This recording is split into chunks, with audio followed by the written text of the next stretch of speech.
जय हिंद दोस्तों, नमस्कार और बहुत बहुत आभार आपका कि शास्त्रों में ऋण जो होते हैं उनमें एक ऋषि ऋण होता है।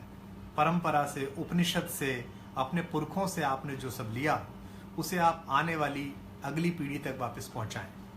एक ये ऋण होता है। और मेरी सदा इच्छा रही है कि माँ हिंदी ने मुझे अकिंचन से एक रचनाकार को जो स्नेह दिया है, विश्व स्तर पर आप सबका असीमित अहेतुक प्रेम दिया है, उससे मैं कैसे उऋण हूं। उसके लिए मैं प्रयास करता रहता हूं कि हिंदी, संस्कृत, उर्दू की परंपरा के सभी महनीय दिवंगत कवियों की रचनाओं से जो मेरी स्मृति कोश में सुरक्षित है, मैं आपको परिचित कराता चलूं। तर्पण मेरी इसी एक छोटी सी कोशिश का नाम है। इसमें मैंने श्रम से, प्रतिभा से अर्जित अपना निजी धन लगाया और इसका कोई व्यावसायिक उपयोग भी नहीं है। आप लोग लाखों की लाख संख्या में सुन रहे हो। बड़ा अच्छा लगा कि भवानी दादा की जब आज पानी गिर रहा है मैंने गाई, अब प्रवासी बेटे बेटियों का दर्द साझा किया, तो उनके सबसे बड़े पुत्र अमिताभ मिश्र जी ने स्वयं मेरा नंबर ढूंढकर मुझे फोन करके आशीर्वाद दिया और कहा कि तुम भी उनके पुत्रों की श्रेणी में आ गए हो इस तर्पण को करके। थोड़ी समस्या हुई कि मैंने हरिवंश राय बच्चन जी की जो कविता नीड का निर्माण फिर आपके लिए प्रस्तुत की थी, उस पर देश के महनीय और महान अभिनेता, हम भी उनका बहुत आदर करते हैं, श्री अमिताभ बच्चन जी ने मुझे नोटिस भेजा है और कहा है कि मैं इसे डिलीट करूं। और उनके ऑफिस ने ये भी कहा है कि जो इससे कमाई हुई है वो मैं उन्हें वापस करूं। मैं उसे डिलीट कर रहा हूं और जो उससे कमाई 32 रुपये हुई है हम उनके ऑफिस को भेज रहे हैं। मैं तो यही समझता था कि बाबूजी कहते थे कि मेरे शव के पीछे चलने वालों याद इसे रखना, राम नाम है सत्य न कहना, कहना सच्ची मधुशाला। एक कवि के लिए सबसे बड़ा तर्पण होता है उसकी रचनाओं को लोक कंठ में जागृत करा देना। मेरी रचना ताशकंद में हिंदी सीखती हुई जब रशियन बच्चियां गाकर लोड करती हैं तो मैं माँ को बार बार आशीर्वाद मांगता हूँ उनकी ओर हाथ उठाकर सरस्वती से कि आपने बड़ी कृपा की कि सकिंचन कवि के माध्यम से मास्को तक हिंदी को पहुंचाया, विश्व भर में पहुंचाया। लेकिन अगर हम आपका बहुत सम्मान करते हैं अमिताभ जी, आप सचमुच महानायक हैं इस सदी के, आगे आने वाली सदियों के। मुझे दुष्यंत कुमार जी की आज मैं तर्पण में कविता प्रस्तुत कर रहा हूँ, हो गई है पीर पर्वत सी, गजल की। और दुष्यंत जी के पुत्र आलोक भैया, आपको बहुत बहुत धन्यवाद। जब मैंने आपको फ़ोन किया कि इसमें क्या कॉपीराइट की ज़रूरत है तो आलोक भैया ने मुझसे कहा, अरे बापूजी ने, पिताजी ने कविताएं लोक कंठ के लिए गाई थी, तुम तो इसे युवाओं के करोड़ों करोड़ मन तक और हृदयों तक पहुंचा रहे हो, हमारा आशीर्वाद तुम्हारे साथ है।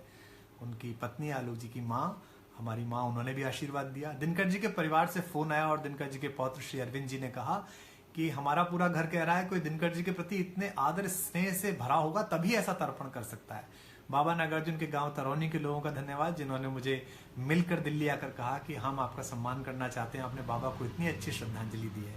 सभी कवियों के परिजनों की ओर से आशीर्वाद मिला।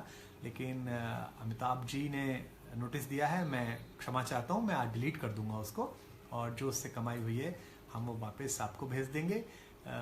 बच्चन जी हमारे कंठ में है, हमारी आत्मा में, हम उनका आदर करते हैं। लेकिन तर्पण जारी रहेगा। हिंदी के सभी महनीय कवि, कबीर, सूर, तुलसी, पद्माकर, जो मेरे लोक स्मृति में आएंगे, जो मुझे युगीन लगेंगे, समीचीन लगेंगे, मैं अपनी इस पूरी जवान पीढ़ी को सौंपता रहूंगा। केवल हम 125 करोड़ नहीं बल्कि पूरे विश्व में जहां जहां हिंदी है, जहां जहां है, मेरी कविता सब गाते हैं। मेरी कविता अमिताभ जी के शो में भी एक व्यक्ति ने सुनाई थी, मुझे तो अच्छा लगा। मेरी कविता बलूचिस्तान में मैंने एक लोक गायक गुलाम कादरी को गाते हुए यूट्यूब पर देखा, अच्छा लगा। सैकड़ों लोगों ने, कोई दीवाना कहता है कि म्यूजिकल वर्जन, अपनी आवाज में वर्जन फिल्मांकन करके डाल रखे हैं।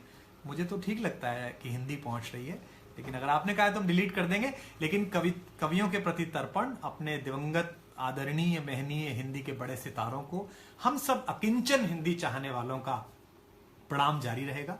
आप उनके रक्त पुत्र हैं, हम भी शब्द पुत्र हैं, तो हमने कोशिश की, गलती हो गई होगी, हम उसे डिलीट कर देंगे और जो उससे कमाई हुई है 32 रुपये हुई वापस भेज देंगे। लेकिन अन्य कवियों में किस किस की आपको कविता सुननी है, मुझे बहुत अच्छा लगता है। हजारों लोग भेजते हैं कि किसी को ठंडा लोहा से सुनना है, किसी को कनुप्रिया से सुनना है। किसी ने भेजा शिशुपाल सिंह निर्धन जी की कविता सुनाई। एक पुराने दुख ने पूछा क्या तुम अभी वहीं रहते हो, मैंने कहा चले मत आना, मैंने वो घर बदल दिया है। तो आज दुष्यंत जी की कविता सुनिए, हो गई है पीर पर्वत से पिघलनी चाहिए, सचमुच पिघलनी चाहिए और अब इस हिमालय से कोई गंगा निकलनी चाहिए। तर्पण से जुड़े रहिए। हिंदी के अपने महनीय कवियों को श्रद्धांजलि देने का यही तरीका है कि इस सीरीज को सबके पास पहुंचाइए। अपने फोन में जितने नंबर हैं, फेसबुक पे जहां जाए सबको पोस्ट कीजिए, सब हिंदी को प्रणाम करें। और याद रखिए, जो वर्तमान अपने अतीत को आदर नहीं देता, भविष्य उसके लिए मार्ग नहीं छोड़ता। जय हिंद, जिंदाबाद।